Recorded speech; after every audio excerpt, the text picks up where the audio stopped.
मिशकात में मौजूद है।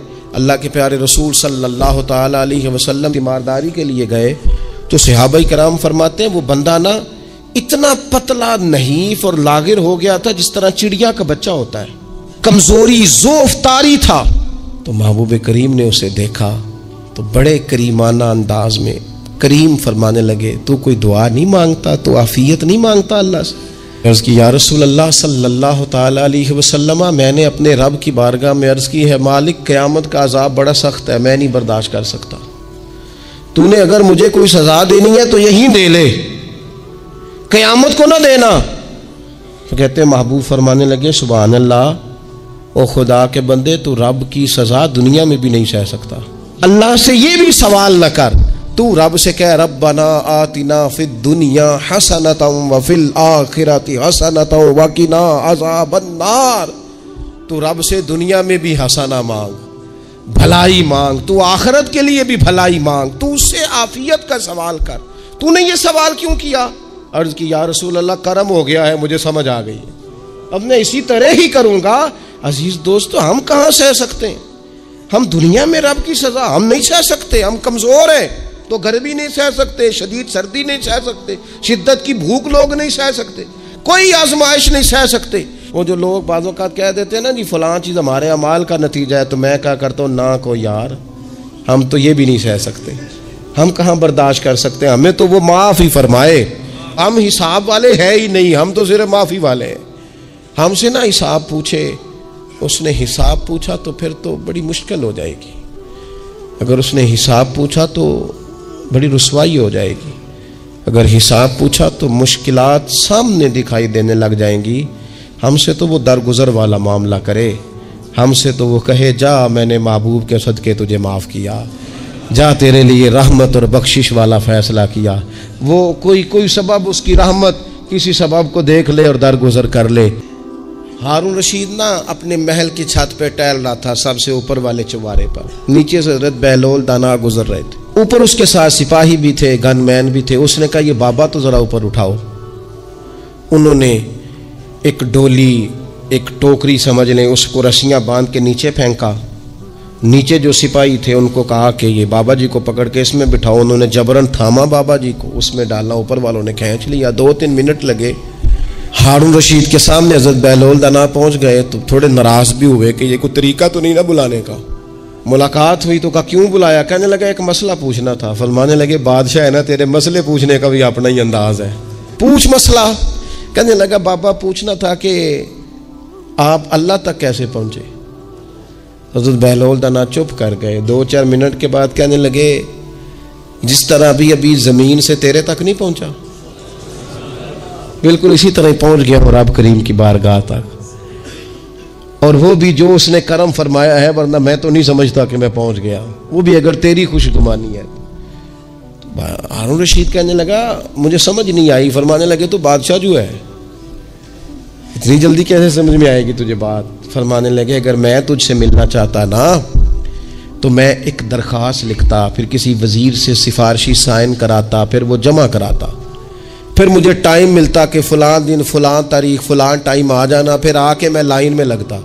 फिर भी तू बादशाह है, तेरा मूड बनता मिलने का कि ना बनता। जब मैं चाहता तो पता नहीं कितना टाइम लग जाता, जब तूने चाहा है ना तो 1 मिनट भी नहीं लगा। फरमाने लगे मैंने दावा ही नहीं किया कि मैं जद्दोजहद करके पहुंचूंगा, मैंने तो रब की बारगाह में आजिज़ी की है, फिर रब ने ही करम फरमाया है, उसी ने मेहरबानी की है। माना कि मोहब्बत के सफ़र में हर गांव पे 100 मुश्किल है, लेकिन ये सफ़र आसान भी है। अगर साथ तुम्हारा हो जाए, उसके करम का साथ रहा है, उससे आफियत मांगी है, अपने आप को उसके सुपुर्द किया है तो उसने करम कर दिया।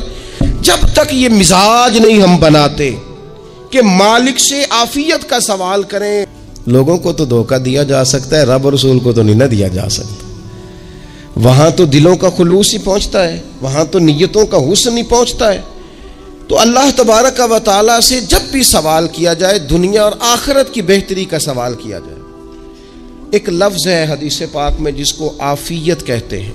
तिरमिज़ी शरीफ में हज़रत सैयदना अब्बास बिन अब्दुल मुत्तलब रदी अल्लाह तआला अन्हु आपकी रवायत मौजूद है, फरमाते हैं मैं नबी पाक सल्लल्लाहु ताला अलैहि वसल्लम की खिदमत आली मर्तबत में हाजिर हुआ तो मैंने अर्ज़ की, या रसूल अल्लाह सल्लल्लाहु ताला अलैहि वसल्लम, मुझे ऐसी चीज़ बताएं जो मैं अपने रब से मांगूँ।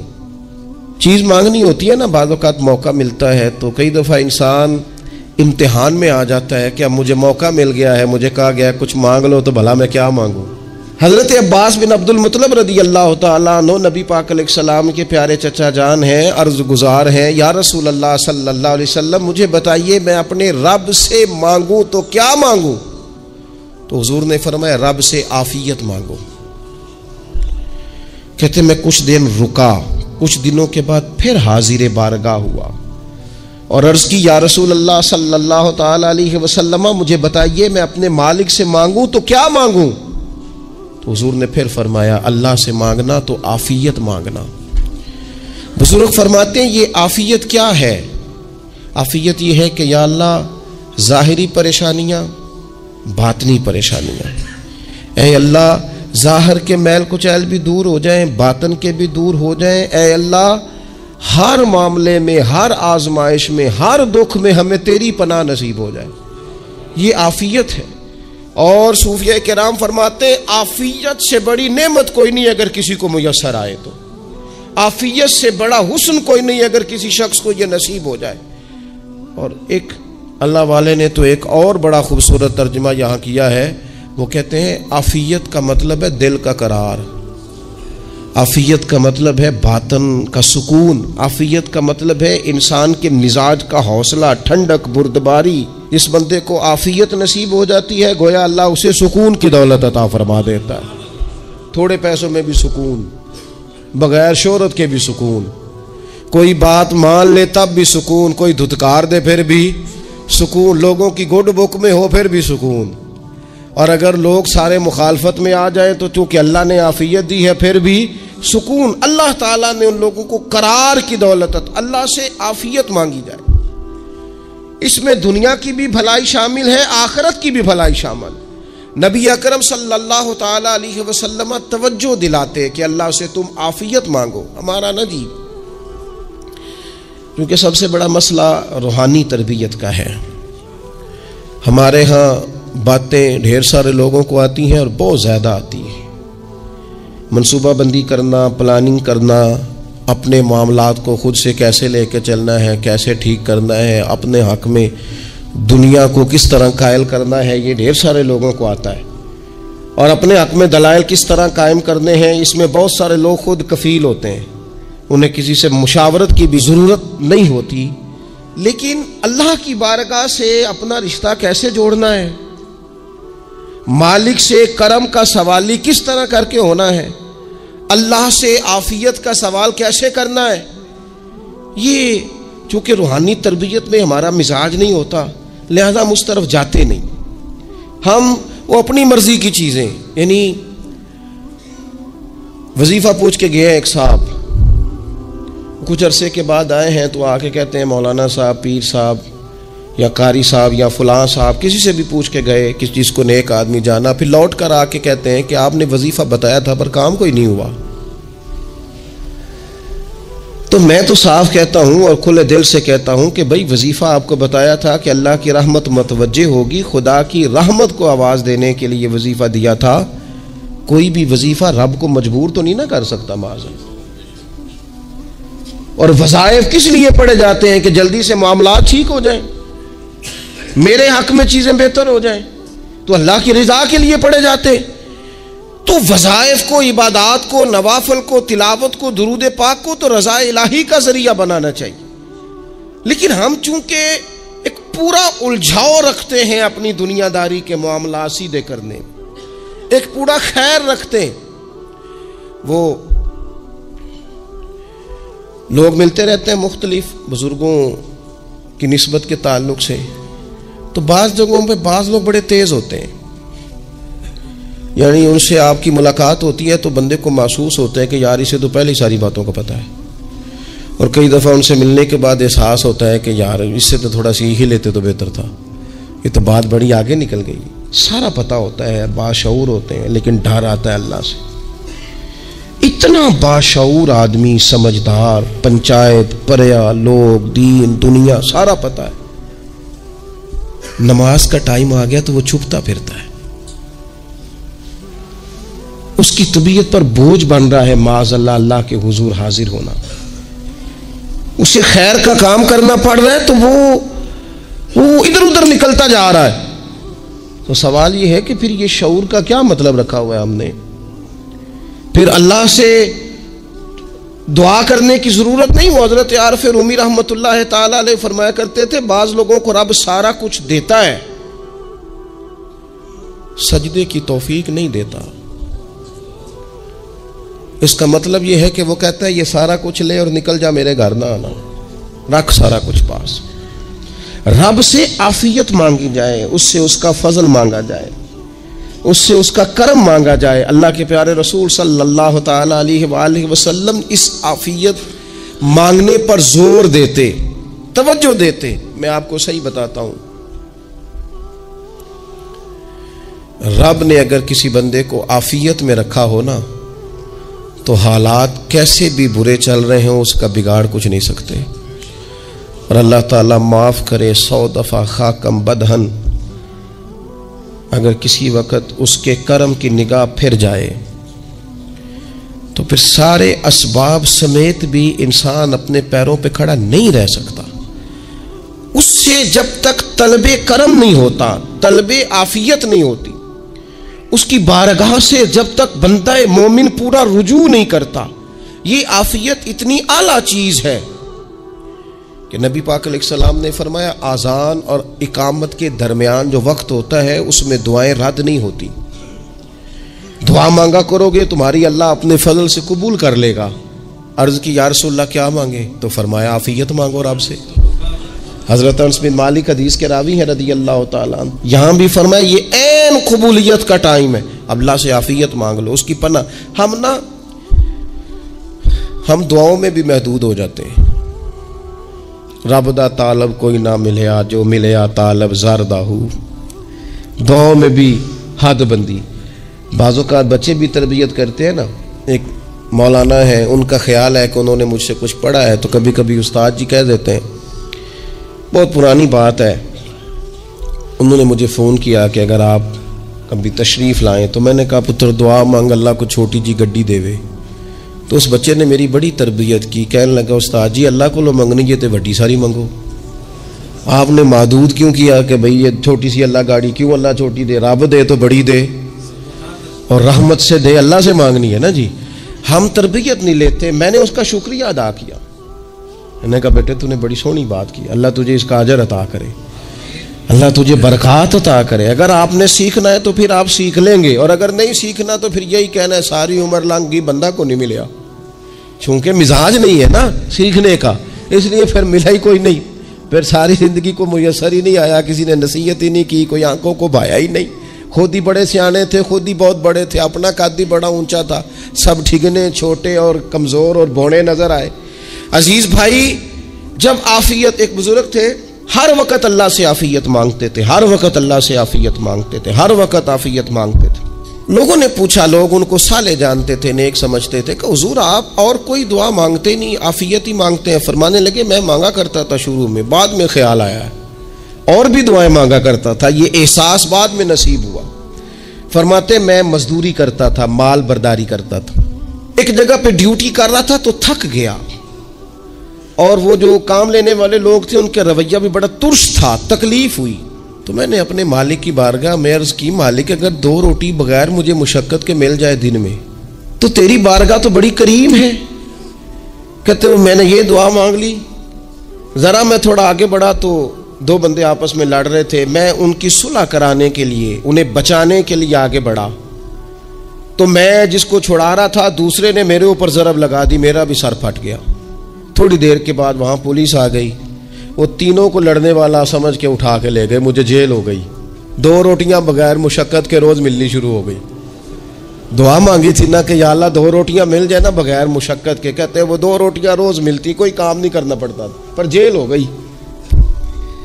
फरमाते मैं बड़ा परेशान था, रोज़ रोटियां पाबंदी से आती और बेहतरीन आती, खाना मिलता, फिर कुछ अरसे के बाद मैंने सोचा कि यार ये दुआ तो कबूल हो गई ना तेरी, अब तू अगर इस पर कोई अलग बात करेगा तो वो तू गलत करेगा। कहते फिर खुद ही मेरे दिल में अल्लाह ने बात डाली और मैंने अर्ज की मालिक 2 रोटियां नहीं, मुझे तो आफियत चाहिए, मुझे तू आफियत दे, मेरे ऊपर तू करम फरमा, तू नजरे रहमत कर, जे एक कतरा बख्शे मैनू, जे एक कतरा बख्शे मैनू ते काम बन जाता ही मेरा, मेहरबानी कर, आफियत अता कर। फरमाते फिर खुदा ने करम किया, कहाँ से असबाब बने मेरे जेल से छूटने के, कौन कौन मेरे जमानती बने अल्लाह ही जानता है। फरमाते हैं दरवाजे भी खुल गए, रिस्क भी मिलता है, सेहत भी मुयस्सर है, सजदा भी कर लेता हूँ, सवेरे तिलावत भी करता हूँ, शाम को मदीने वाले की बारगाह में राज के दुरूद सलाम भी अर्ज करता हूँ, मैं मुमकिन होता है तो किसी गरीब की दाद रसी भी करता हूँ। अब समझ आई है, रब्बना आतिना फिद दुनिया हसनतम व फिल आखिराति हसनतम वकिना अज़ाबन नार। अब समझ आई है, रब से जब भी मांगना है आफियत ही मांगनी है, उससे करम मांग। हमने महदूद दुआएं रखी हुई हैं, महदूद, वो जी फलाना काम मेरा हो जाए तो भाई वो एक हो गया, उसके बाद फिर नई टेंशन बन जाएगी। नहीं, मैं जी बच्चों की शादी कर लूँ जी फिर मैं फारिग हूँ। आप शादी करके देखें, लागू पता जाएगा कैसे फारिग होते हैं। आप यहाँ रुकते क्यों हैं? आप खुदा से आफियत क्यों नहीं तलब करते? उसकी बारगाह से वो क्यों नहीं मांगते कि जो एक कतरा मिले तो दुनिया और आखिरत के सारे काम हो जाए? उससे उसकी रहमत का सवाल करे, उससे उसके करम का सवाल करे। अल्लाह की बारगाह में भी हाजिर होना और जची तुली और जनाब नाप तोल कर और महदूद चीज़ों का सवाल करना, मालिक से मांगे।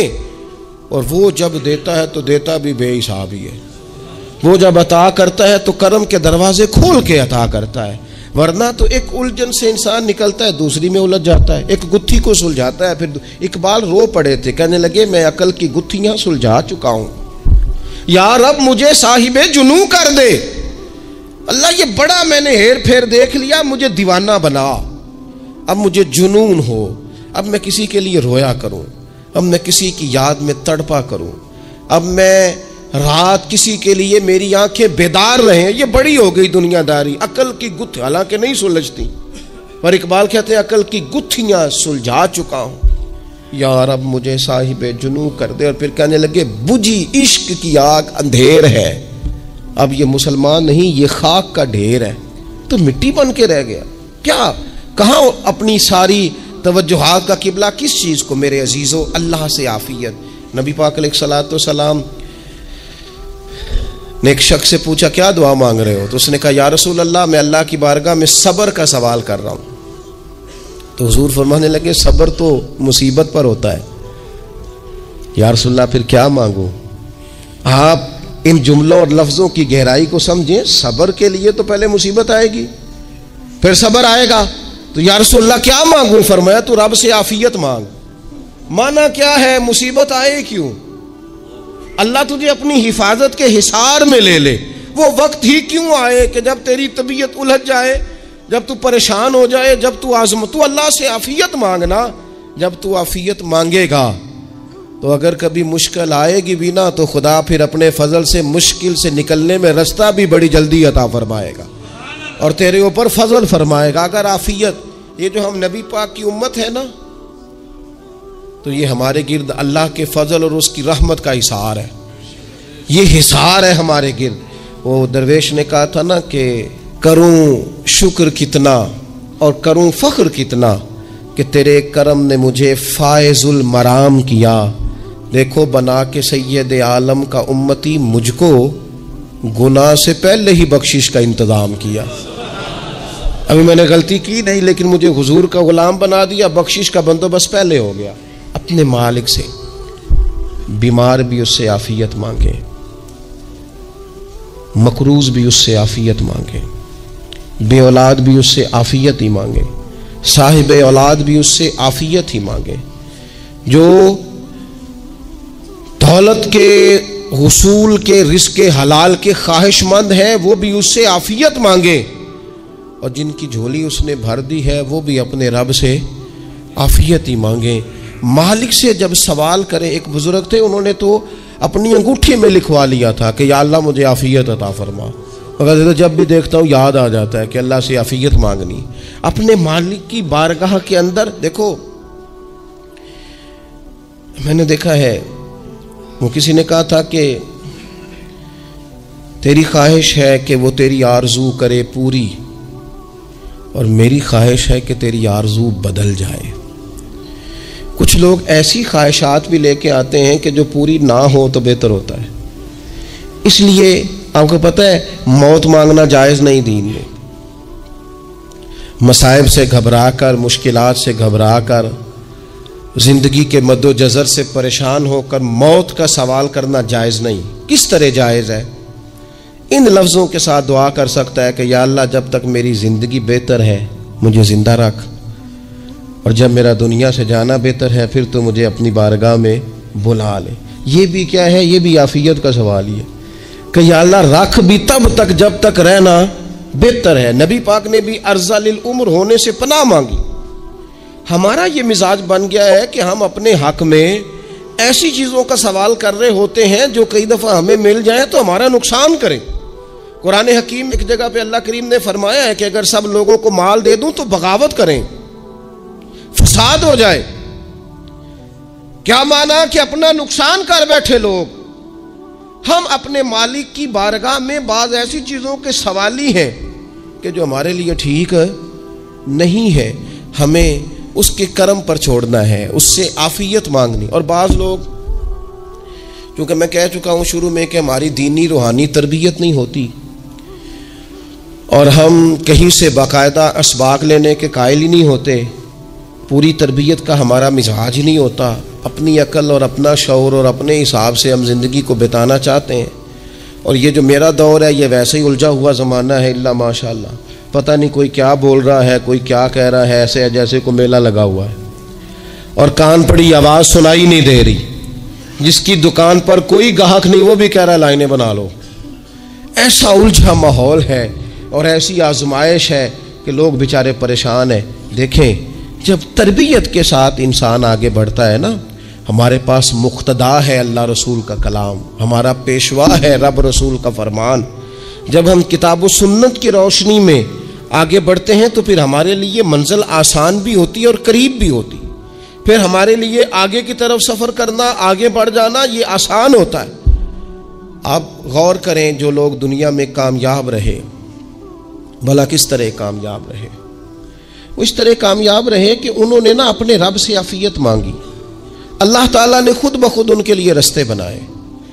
आप तारीख पढ़ेंगे बाज़ लोगों की तो लग नहीं रहा था कि वो इतनी कामयाबी हासिल करेंगे। देख लें आप, हज़रत गौसे आज़म जिलानी रदी अल्लाह ताला अन्हु बगदाद शरीफ तशरीफ़ लाते हैं तो उनकी कैफियत ये है कि पत्ते खा के गुजारा करना पड़ता है। यानी पीछे कोई ऐसा बैकग्राउंड किसी का बनाया हुआ इदारा, कोई बड़ी खानकाह, कोई बड़े लंबे चौड़े वालिद साहब के मुरीदीन, कोई बड़ा लंबा सिलसिला नहीं मिल रहा। उनको बज़ाहिर पत्ते खा के गुजारा करना पड़ता है, लेकिन चूंकि वो निकले हैं अल्लाह की मदद के साथ, उन्हें अल्लाह ने ताईद दी है, फजल फरमाया है, तो नतीजा ये निकला है कि 70 हज़ार बंदा एक एक वक्त में तरबियत लेने के लिए उनके सामने मौजूद है। ये अल्लाह ने असबाब बनाए हैं, क्योंकि जब रब आफियत अता करता है तो फिर अल्लाह असबाब भी पैदा फरमाता है।